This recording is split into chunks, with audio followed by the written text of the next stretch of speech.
أهلا بيكم. في تحليل النهاردة هنتكلم عن موضوع يمكن مش كتير بياخد باله منه، لكنه بيأثر فينا كلنا بشكل مباشر. إيه العلاقة بين اللي بنحس بيه جوه نفسنا وبين صحتنا وجسمنا؟ بناء على أبحاث وكتابات الدكتور جابر ماتي، هنكتشف إن العلاقة دي أعمق وأقوى بكتير مما نتخيل. ويا جماعة، الموضوع ده ممكن يقلب مفاهيم كتير عندنا عن الصحة والمرض. طيب، خلينا نبدأ بالسؤال الأهم، السؤال اللي بيفتح الباب لكل حاجة هنقولها. هل ممكن مشاعرنا، الحاجات اللي بنكبتها جوانا، تتحول لأمراض جسدية فعلية؟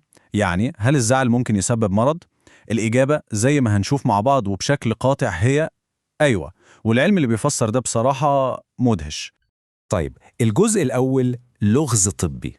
الحكاية بتاعتنا مش هتبدأ بمعادلات ونظريات معقدة، لا، هتبدأ بقصة إنسانة، بقصة مريضة حالتها كانت محيرة جدا للأطباء. دي ماري هي محور قصتنا النهاردة. اتشخصت بمرض مناعي ذاتي خطير جدا اسمه تصلب الجلد. ببساطة اللي بيحصل إن جهاز المناعة بتاعها بدل ما يحمي جسمها بدأ يهاجمه هو نفسه، وده كان بيسبب لها تصلب مؤلم جدا في الجلد والأنسجة اللي جوه جسمها. ولما نبص على الملف الطبي بتاعها هنلاقي إنه كان مليان تفاصيل عن الأعراض الجسدية وبس. أدوية للالتهابات، عمليات جراحية، علاج طبيعي. كل التركيز، كل المجهود كان منصب على علاج الجسم، كأن الجسم ده كيان منفصل ملوش دعوة بأي حاجة تانية. وهنا بقى اللغز بيكبر، لأنه بالرغم من كل العلاجات دي حالة ماري ما كانتش بتتحسن، بالعكس كانت بتسوء. وهنا لازم نقف ونسأل إيه اللي كان ناقص؟ إيه حلقة الوصل المفقودة اللي الأطباء كانوا مش شايفينها خالص؟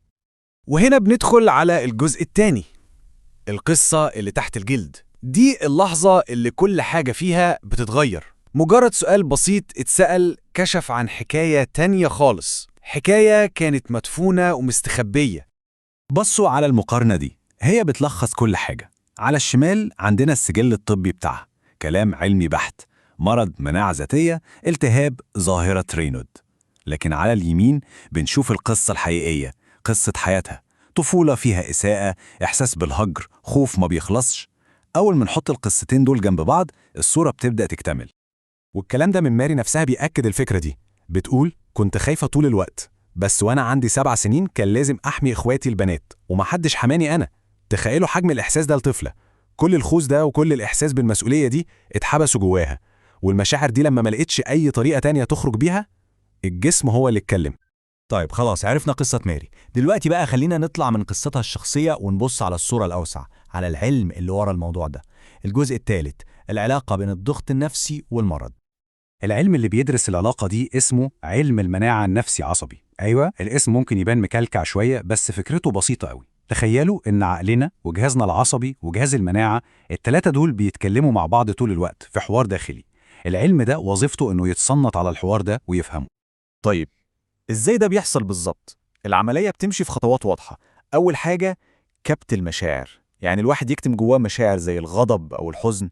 الخطوة التانية، الكبت ده بيتحول لضغط نفسي مزمن، الجسم بيفضل في حالة تأهب طول الوقت.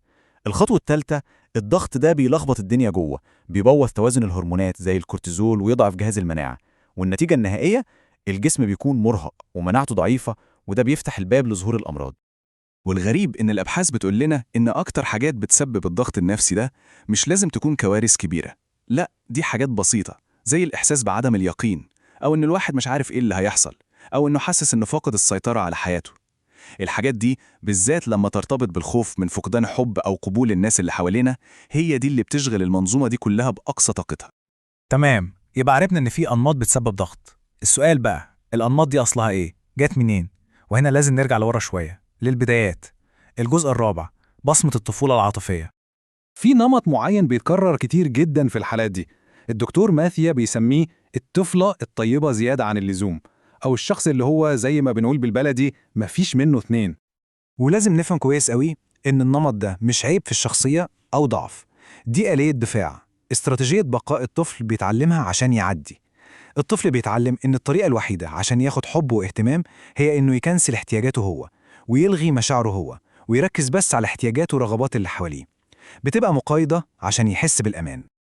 الدكتور جابر ماطي لخصها في الجملة دي، قال طفل الأم غير السعيدة سيحاول الاعتناء بها عن طريق قمع حزنه حتى لا يثقل كاهلها أكثر. يعني الطفل بيحس إنه مسؤول عن سعادة أهله، فبيتعلم يكتم وجعه عشان ما يبقاش عبء زيادة، والمشكلة إن النمط ده بيكبر معاه وبيتحول لطريقة حياة.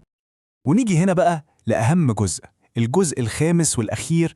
لما الجسم يتكلم لازم نسمع. ومهم قوي نركز هنا إن الهدف من كل الكلام ده مش اللوم أبدا، الهدف هو الوعي والتمكين. ولازم نفرق كويس قوي بين كلمتين: اللوم والمسؤولية. اللوم ده حكم أخلاقي قاسي، كأننا بنقول للمريض ده ذنبك، وده طبعا كلام مدمر ومفيش أي أساس له من الصحة. أما المسؤولية فالمقصود بيها هنا مش الذنب خالص، لكن المقصود بيها هو القدرة على الاستجابة. يعني إن الواحد يبقى واعي باللي بيحصل جواه ويبقى عنده القدرة إنه يستجيب لده، يبقى هو المتحكم في حياته. يعني الخلاصة إن الشفاء الحقيقي مش بيجي من روشتة جاهزة أو نصيحة سريعة. الشفاء بيجي من البصيرة، من إن الواحد يفهم نفسه، يفهم قصته، يفهم إزاي مشاعره أثرت على جسمه. التحول الحقيقي بيبدأ من لحظة الوعي دي. طيب في النهاية خلينا نفكر في الموضوع بمنظور مختلف تماما. إيه لو فكرة إننا لازم نهزم المرض ونحاربه دي مش هي الطريق الصح؟ فكروا في السؤال ده. إيه لو المرض مش عدو؟ إيه لو هو مجرد رسالة من جزء جوانا فضلنا نتجاهله لسنين طويلة؟ إيه لو المرض هو الطريقة اللي جسمنا بيقول بيها لأ بالنيابة عنا لما إحنا ما كناش قادرين نقولها؟ مجرد التفكير في السؤال ده ممكن يفتح الباب لرحلة مختلفة تماما، رحلة لفهم نفسنا وفهم معنى الشفاء الحقيقي.